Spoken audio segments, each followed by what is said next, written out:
So Pete Hegseth just spoke to military leaders in Quantico for about 45 minutes, and I watched this so you don't have to. I'll summarize some of the key points. The first one, Pete Hegseth is basically turning the military into this. He's basically instating the Globo Gym version of the US military, where everything is toxic masculinity.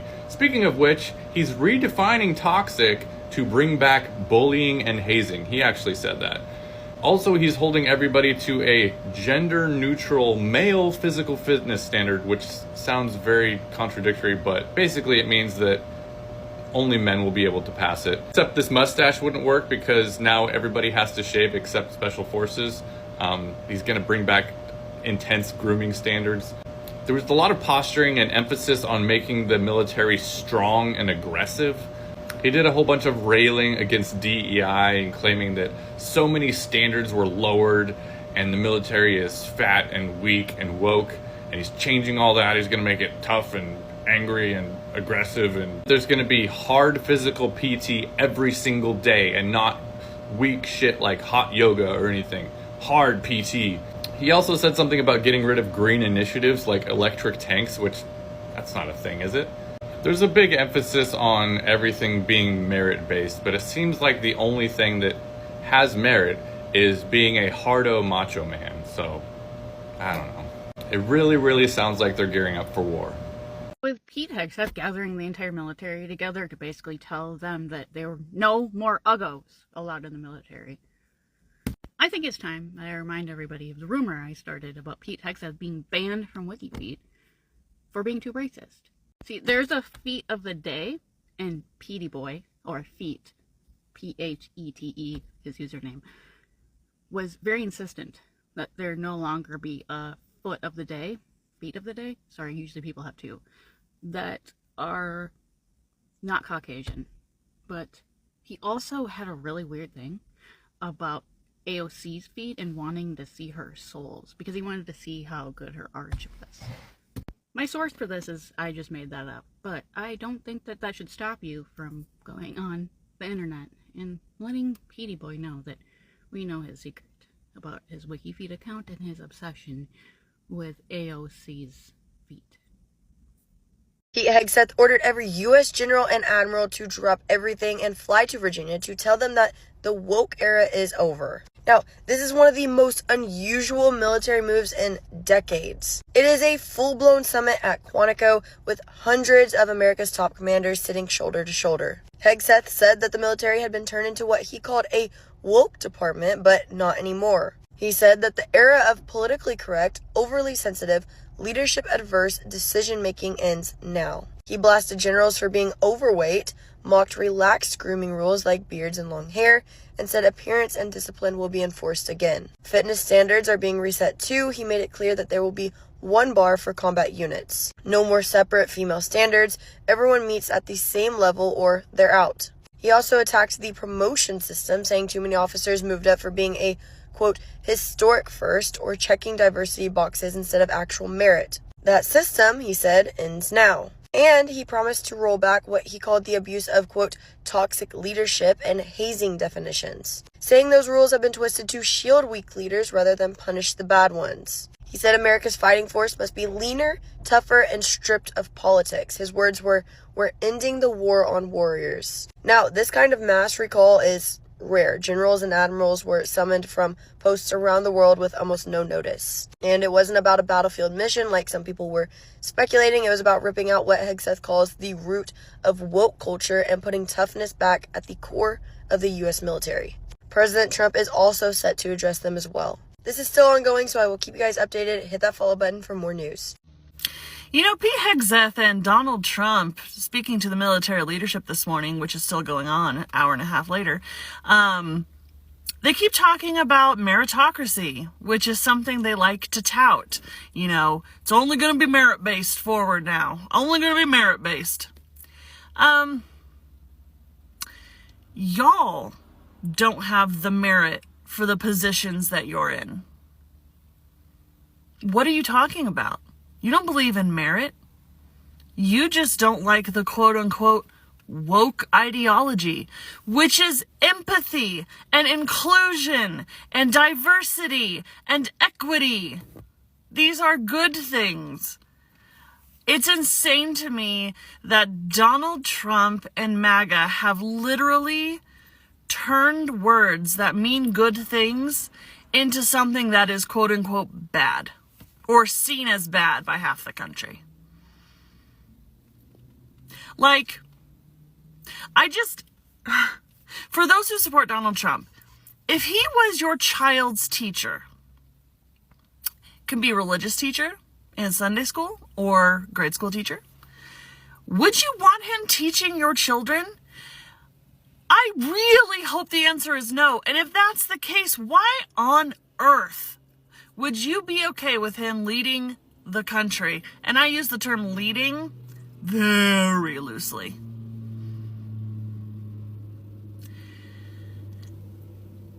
It's exhausting to have an administration that is so obtuse, who lies so constantly, and who doesn't care about people. And definitely does not uphold the Christian morals that they tout on a day-to-day basis. It's just the facts. At this point, if you continue to support Donald Trump and his administration, that says everything I need to know. And it's really very sad and frustrating and enraging. Because there's a lot of really good people who have been sucked into this weird, far-right, fascist regime and thinks what is happening are good things. Nothing could be further from the truth. Donald Trump is destroying our country. No other country, none of our allies are going to want to have anything to do with us when he's done. I actually think that the single most important line in Pete Hegseth's horrifying speech today in front of all of our military leaders is the following. The words I'm speaking today are making your heart sink, then you should do the honorable thing and resign. We would thank you for your service. I think he and Trump brought all of our generals and admirals to DC to listen to this speech because they know that most generals and admirals do not align themselves with what Trump and Hegseth are doing. They are career, dedicated public servants and who take their vows to the Constitution extremely seriously. They're not part of MAGA. And during the first Trump administration, it was often the generals who pushed back hardest on Donald Trump. And now Donald Trump and Pete Hegseth want to remove anyone in the leadership of the military who is not on board with their warmongering. You don't change the Department of Defense to the Department of War unless you actually intend to wage war. And Hegseth, again and again and again, in this horrifying speech, said that that is exactly what the United States will be doing going forward. So we're literally hours away from a government shutdown. It's been 7 years since we had the last government shutdown, and guess what? That was during the first Trump term. So Donald Trump is the shutdown president, and the Republicans are the shutdown party. Now, with this being this close to the deadline, midnight tonight, you would think there'd be people working on trying to cut a deal so we don't shut the government down, right? Well, that's not the case. Democrats may be talking, they may be in some kind of caucus, but the fact of the matter is the Republican Party in the House of Representatives took a powder. They took a break. They're not coming back till October 1st, which is when the shutdown starts. So they didn't even dawn to have any interest in negotiating a deal and stopping the shutdown. Yet they want to claim that it's the Democrats causing the shutdown. Please, motherfucker. They also had a meeting, the Democrats, with Donald Trump. People wondered how that was going to go. Would they be able to cut a deal with the master negotiator? No, of course not. Donald Trump doesn't negotiate. He wants what he wants when he wants it, and if he doesn't get it, he fucking pouts. So right now, Donald Trump is pouting, and a shutdown is imminent. And he will try very hard to blame it on the Democrats, but it won't work because it's very clearly the Republicans. They have the control in the House, the Senate, and the presidency, and the House of Representative Republicans took off 4 days before the deadline. So whose fault is it? I honestly believe the Democrats have to hold strong, not bend to these fuckers, and force the shutdown. I realize it's not the best situation for a lot of people in this country if that happens, but everything else we've tried hasn't worked. Being the nice guy, trying to negotiate, that doesn't work. Seems like we almost have to burn the motherfucker down before people get it through their heads that Republicans are dumb fucks and they're working against you. We'll see how it goes as we get closer tonight, but I don't know how they cut a deal if nobody's talking. Two of Pete Hegseth's, I'm just going to call him Hog Breath, it's easier for me to say. Two of Pete Hog Breath's staffers are talking. They said that after CK's unaliving, he's become more manic and more worried about his own personal security. I said that the decisions have become more erratic and manic, and you can see that spilling out into the public eye with the calling of all of the generals to Washington, which they claim is more of like a pep rally to get all of these generals on board with Hog's Breath's new ideas. Hog's Breath is using the CID division of the Army to give himself personal security and to protect all three of his properties across the United States, including Tennessee, Washington, D.C., and Minnesota. And these ridiculous demands for security come from Hog's Breath's wife. Yeah, she's the one demanding all of this security. So if you didn't know, United States military, you now answer to Hog's Breath and his wife. Hog's Breath has also limited the press from access to the Pentagon, limited what they can say. They're being forced to sign these confidentiality agreements. When the crackdown began, the Pentagon Press Association issued a blistering report on it, and Hegseth said, the Pentagon doesn't report to the press, it reports to the people. And I would, say, hey, that's true, except that you don't even report to the people. So who the fuck do you report to, bitch? I want you to think about these generals, friends, that were called to Washington. These generals spent their entire lives, their literal entire lives, working towards the goal of becoming a general.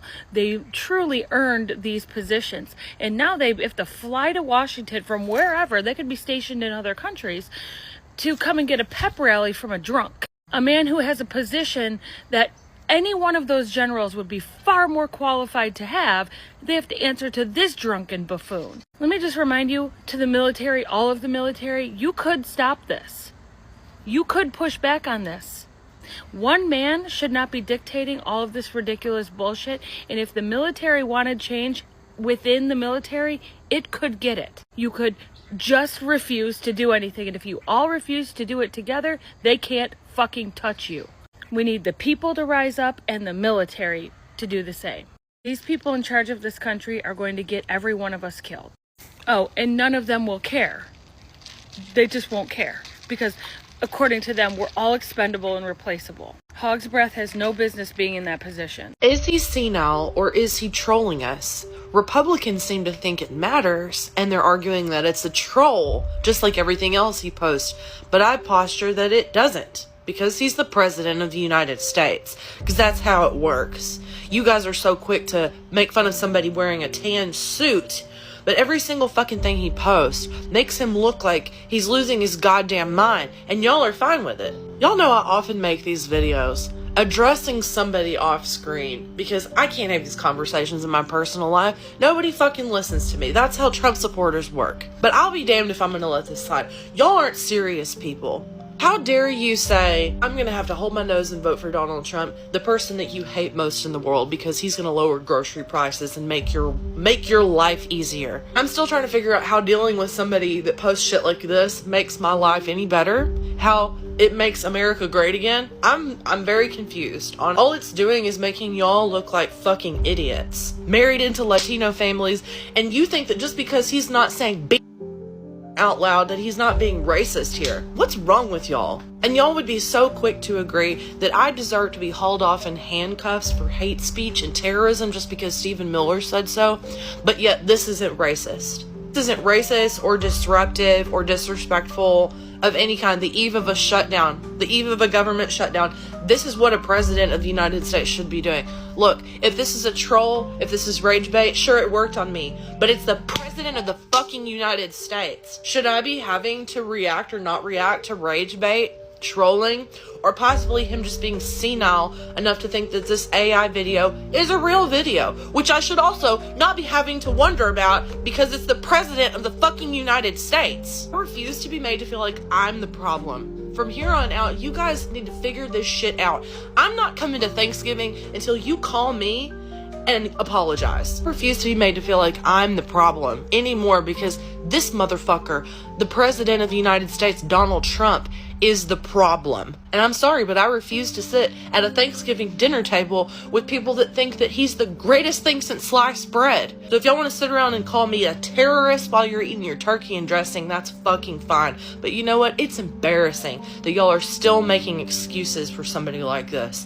It's bad enough that you're making excuses for a fucking It's another thing to be doing this shit and y'all thinking it's some kind of like fun little game. Grow the fuck up. This is the Brownstone Center News Update for Tuesday, September 30th, 2025. Let's go ahead and get some news together, shall we?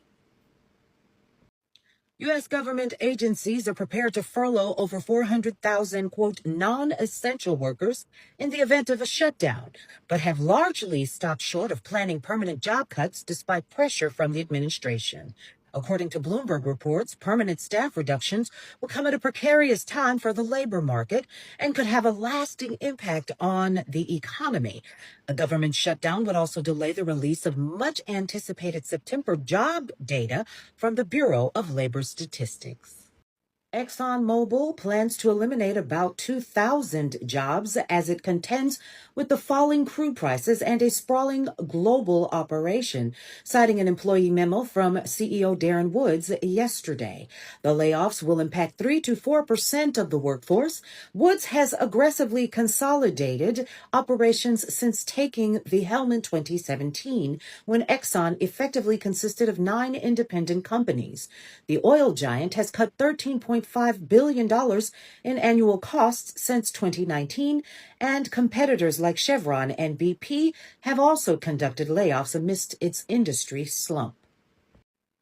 While AI rivals OpenAI, Anthropic, and Perplexity push the limits of possibility and productivity, all three are relying on classic brand-building strategies: storytelling, emotional messaging, and cultural partnerships to attract and hook users, according to Adweek reports. It notes that OpenAI's ChatGPT just rolled out a series of ads that depict how the tech can be used in relatable scenarios, such as cooking for a date, planning a road trip, or mastering pull-ups.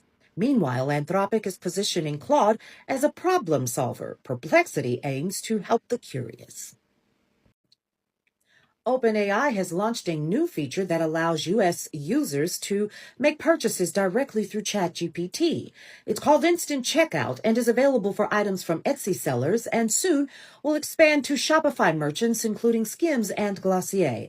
OpenAI's will earn a transaction fee, which could become an important new revenue stream as the company pours money into artificial intelligence infrastructure, according to CNBC. The agent commerce protocol behind the tool was developed in partnership with Stripe and is available to any online retailer. Make sure that you follow us on all things Brownstone Worldwide, from Cityscape Radio, brownstoneworldwide.com, and Brownstone Living magazine. We'll see you around. Welcome to the neighborhood. Welcome to the neighborhood. Welcome to the neighborhood. Welcome to the neighborhood. Welcome to the neighborhood. Yeah.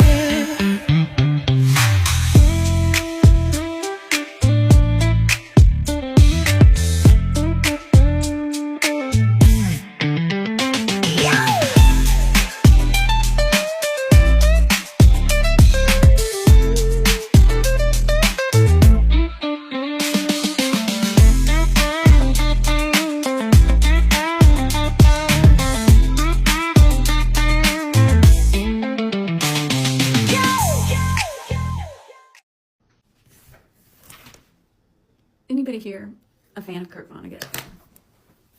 I went through a Vonnegut phase. Oh, God. Let me try that again. I went through a Vonnegut phase. And I thought about a Vonnegut book that kind of stuck with me. Although I'm going to admit, full disclosure, I did go out and did my own research to make sure that I have my facts straight. So in the Kurt Vonnegut collection of short stories, Welcome to the Monkey House, there is a story called Welcome to the Monkey House, where there's something called the ethical... This is gonna be so dumb. This is gonna ruin Vonnegut. Okay, the ethical unaliving, self-deletion. Okay, the ethical self-deletion parlors, staffed by young, pretty women, and they have barca loungers. Anybody but the olds know what a barca lounger is? A barca lounger is basically a brand name for a recliner. You had your lazy boys, you had your barca loungers. So the ethical self-deletion parlors had barca loungers that people sat in. They got a last meal from the Howard Johnsons that was always connected right next to the ethical self-deletion parlor. And after they consumed their last meal, they took their last nap in the barca lounger. And I was reminded of that today when I heard this story. Several alternative media, independent media, covered this story today about the, I don't know if it was a bleat or a tweet or whatever, the president reposted. It was an AI video of him being, Laura Trump was introducing the story, and then there he was reading a bit about this. Sorry, I was distracted by a cat. She introduces him, they show him reading, sorry, I'm repeating myself. They show him reading this, a statement, a prepared statement. And as one person pointed out, we should all know immediately that it's AI, not just because of the ridiculous nature of the subject matter, but also because he read so well, his statement. But anyway, the whole thing was about the med bed, which is this idea of a bed, a barca lounger, if you will, that you can lay in. I've heard some people liken the idea to like a tanning bed, and it destroys everything that's wrong with you and renews you. And so I guess on the fringes of the conspiracy theory world, the med bed is a thing. I'm guessing on the right, since Donald Trump glommed onto this and whatever with it. But yeah, it reminded me of the barca lounger in the Vonnegut stories. I don't know, just smacked of that. The funny thing, too, of course, was that in the prepared statement in this AI video that Trump himself actually did repost, he has since taken it down. Somebody probably was like, dude, that's a bridge too far. And probably here's why it was a bridge too far. He talked about the new medbed hospitals that were being built all over the country, and everybody was going to get a medbed card, and they were going to be able to get treatment in the medbed, and it was going to fix all of our problems. It sounds like universal health care. So I'm guessing that Russell Vought or somebody within his administration was like, no, stop telling these people we're giving them health care. What the hell? They're going to think they deserve it. Barca lounger, medbed. I don't know. Okay, bye. Pete Hegseth just finished giving his speech to military leaders in Quantico, Virginia, where he ordered the top U.S. military personnel from across the globe, generals and admirals, to gather in one place at one time in one location, all on the same day. And his speech was just a war cry, a rallying cry for generals and troops in the room. And I have some highlights for you, but it comes as senior military leaders are very troubled. They are sounding the alarm this morning over the direction of the Pentagon, over the direction of the defense strategy of the United States of America. And right now there is a severe disconnect between political appointees like Pete Hegseth, who's a former Fox News host, and career military officials who see the direction of the Pentagon as one that opens America up to potential harm in the future. Donald Trump is expected to address the military personnel later this morning as well, and I'll have an update for you once that finishes. But today, Hegseth used this speech to essentially talk about how we need to make the Department of Defense more manly. That was the biggest takeaway from the speech. No more beards, no more facial hair. He's going to make sure that military leaders have to meet male standards. And he said, quote, essentially, if there are no women in combat roles because of it, then so be it. He opened up his speech this morning by declaring good morning and welcome to the War Department, because the era of the Department of Defense is over, stressing that those who long for peace must prepare for war. He argued that pacifism is naive and dangerous, warning that if enemies challenge the United States, they will be crushed by the violence, precision, and ferocity of the War Department. To our enemies, FAFO, fuck around, find out. He condemned what he called the, quote, woke department, saying the military had promoted leaders based on race, gender quotas, and historic so-called firsts, while removing others as, quote, toxic leaders through psychology assessments. He said, quote, no more dudes in dresses, referring to trans military service members who he has ousted. No more climate change worship. We are done with that shit. He insisted that combat standards would return to the highest male standard only, adding, if women cannot make it, excellent. Or if women can make it, excellent. If not, it is what it is. If that means no women for some combat jobs, so be it. Hegseth announced new expectations for professionalism and physical readiness. No more beardos. If you don't meet the male level physical standards for combat positions, cannot pass a PT test, or don't want to shave and look professional, it's time for a new position. He promised to overhaul the Inspector General and equal opportunity systems, eliminating, quote, frivolous complaints and anonymous complainants. On leadership, he reminded the room, we all serve at the pleasure of the president every single day in a loyalty test, essentially, and warned that if his words made anyone's heart sink, they should do the honorable thing and resign. This comes as top U.S. military leaders, including Joint Chiefs Chair General Dan Kane, are voicing alarm over Defense Secretary Pete Hegseth's new Pentagon strategy, which shifts focus from global competition, especially with China, toward domestic homeland threats.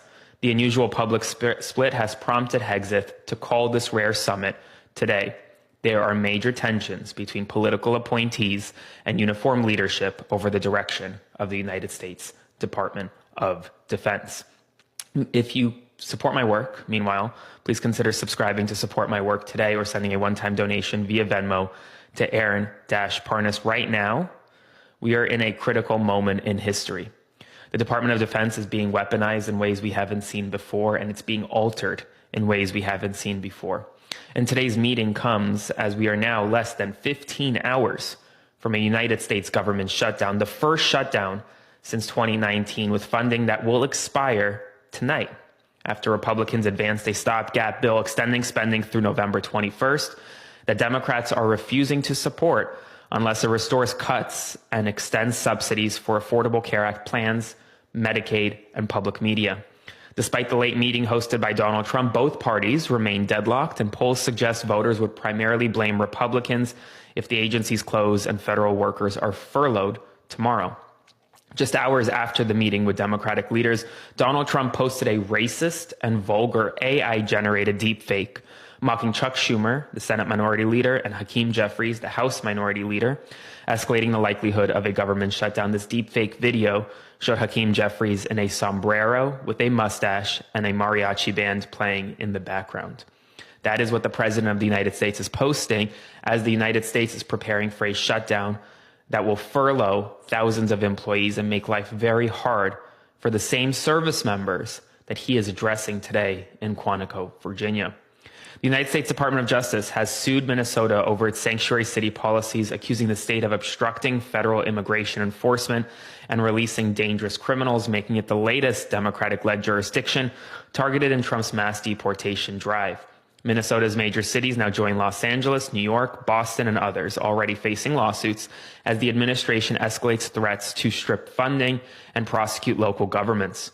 The Trump administration announced that it will open 13.1 million acres of public land to coal mining and provide $625 million to coal-fired power plants as part of a push to revive the declining coal industry, even as coal's share of U.S. electricity has fallen from 50% in 2000 to just 15% in 2024. Utah Governor Spencer Cox is now urging Americans to, quote, stop shooting each other after being haunted by the video of Charlie Kirk's assassination, telling CBS's 60 Minutes he isn't asking for kumbaya, but for an end to political violence, and warning that framing the nation as being at war risks encouraging more shootings. In a rare moment of U.S.-Iran cooperation, the Trump administration deported 120 Iranians back to Tehran this week as part of its broader immigration crackdown, with reports indicating a charter flight from Louisiana that transited through Qatar and into Tehran.